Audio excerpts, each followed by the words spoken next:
ગુજરાતમાં અધિકારીઓ અને શાસકોનો અંધેર વહીવટ ચાલી રહ્યો છે અને આ અંધેર વહીવટથી મોટા પાયે ભ્રષ્ટાચાર થઈ રહ્યો છે। પણ ગુજરાતના એક નગરમાં તો લોકોના જીવ સાથે પણ ખિલવાડ કરવાનું કામ ઘોર બેદરકાર તંત્ર કરી રહ્યું છે। રોડ પર જીવતા વાયર લટકી રહ્યા છે। સ્ટ્રીટ લાઇટના જ્યાં જુઓ ત્યાં ખુલ્લા બોર્ડ છે। કોઈનો પણ જીવ જઈ શકે તેવી કયા શહેરમાં સર્જાઈ છે સ્થિતિ, જુઓ અહેવાલમાં।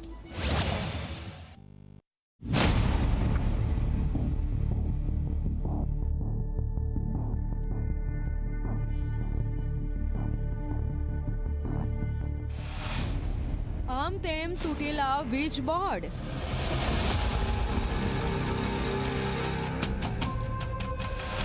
જ્યાં ત્યાં લટકતા જીવતા વાયર,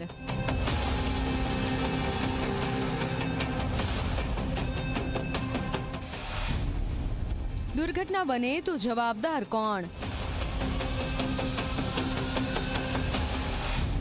અંધેર વહીવટ કોઈનો જીવ લેશે।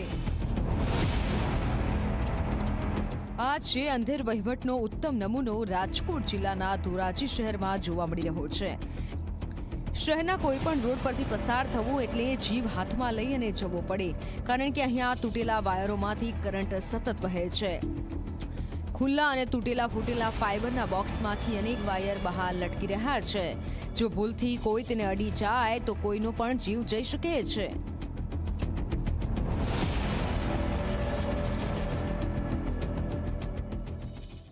ધોરાજીની અંદર કહેવાતા સ્ટેશન રોડ ઉપર ખુલ્લા વાયરો, સ્ટ્રીટ લાઇટો, થાંભલાઓ નું કામ ચાલી રહ્યું અને કામ પૂર્ણ થયેલું હોય એવું એજન્સી બતાવી રહ્યું છે, પણ એ થાંભલાના અડધો શોર્ટ સર્કિટ એવા બને એવી ઘણીઓ ક્ષતિઓ છે। ધોરાજીના જેતપુર રોડ, સ્ટેશન રોડ અને અન્ય ઘણા વિસ્તારમાં સ્ટ્રીટ લાઇટ તો નવી નાખવામાં આવી છે, પરંતુ જૂની સ્ટ્રીટ લાઇટના વાયર અને બોક્સ તેમના તેમ જ છે। નગરોળ પાલિકાના પાપે મોટી દુર્ઘટના સર્જાઈ શકે છે।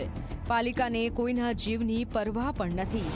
હંમેશા દુર્ઘટના પછી જાગતું તંત્ર કદાચ ધોરાજીમાં પણ દુર્ઘટનાની રાહ જોઈ રહ્યું છે। સ્થાનિકોએ આ જીવતા વાયરો મામલે અનેક વખત રજૂઆતો પણ કરી છે, પરંતુ તંત્રના પેટનું પાણી હલતું નથી।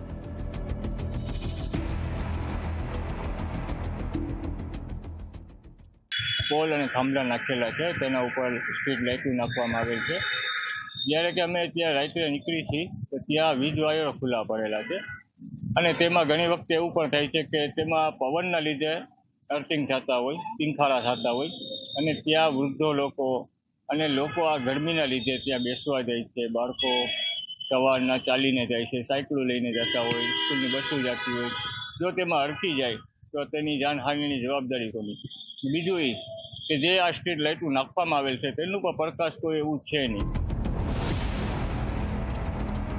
1 કરોડ અને 50 લાખના ખર્ચે નવી સ્ટ્રીટ લાઇટો નાખવામાં આવી છે, પરંતુ નવી લાઇટોમાં પણ મેન્ટેનન્સ કરવામાં નથી આવતું।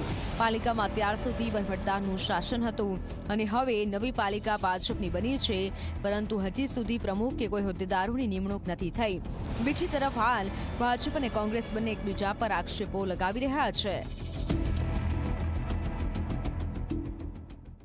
આ રોડ ઉપરથી લાખો માણસો પસાર થતા હોય, વિદ્યાર્થીઓ પસાર થતા હોય, સ્કૂલ બસો પસાર થતી હોય, કોઈ જાનહાનિ થાય તેવી પૂરેપૂરી શક્યતા છે। છતાં પણ તંત્ર કે કોન્ટ્રાક્ટર દ્વારા કોઈ દરકાર લેવામાં આવતી નથી અને કોઈ જાનહાનિ થશે તો કોન્ટ્રાક્ટર અને નગરપાલિકાની જવાબદારી રહેશે। ભ્રષ્ટાચાર નથી અને ભૂતકાળમાં 5 વર્ષમાં કોંગ્રેસની સરકાર હતી, ભ્રષ્ટાચાર તો કોંગ્રેસના લોકોએ કર્યો છે ને।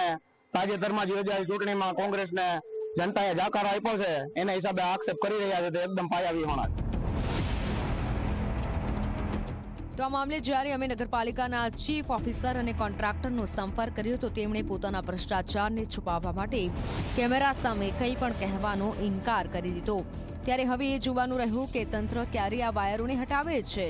દિનેશ ચંદ્રાવાડિયા, ઝી મીડિયા, ધોરાજી।